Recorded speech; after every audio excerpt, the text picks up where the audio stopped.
Deux activistes somaliennes ont remporté le prix Right Livelihood 2022.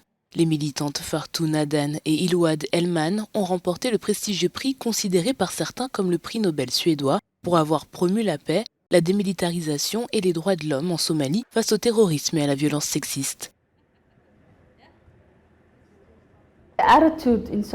L'attitude en Somalie a maintenant beaucoup changé en ce qui concerne la violence sexuelle.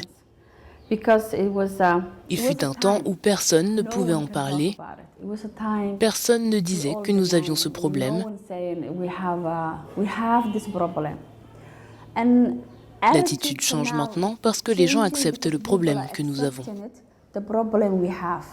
À Mogadiscio, la capitale somalienne, la mère et la fille dirigent le Centre Elman pour la paix et les droits de l'homme. Elles offrent un soutien aux survivants de la violence sexiste et réhabilitent les anciens enfants soldats. Alors que la famille s'est installée au Canada après l'assassinat du père d'Ilouad, un éminent militant pour la paix, les deux femmes sont revenues dans leur pays d'origine en 2010, inspirées par la volonté de changement de la jeunesse somalienne.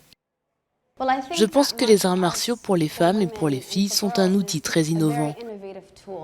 Nous savons que le pouvoir est ce qui est utilisé pour violer les femmes, et ce pouvoir se présente parfois sous la forme d'armes, de fusils, mais parfois ce ne sont même pas des armes qui ont été utilisées contre les femmes pour prendre ce pouvoir sur elles, et pour les femmes d'être équipées de confiance, de compétences, c'est quelque chose qui nous assure qu'elles seront mieux protégées. Ce n'est pas la première fois que les deux femmes sont récompensées pour leur combat en faveur des droits de l'homme, souvent au péril de leur vie. Elles ont promis de poursuivre leur travail d'autonomisation des femmes et des jeunes dans le cadre de la reconstruction de la Somalie.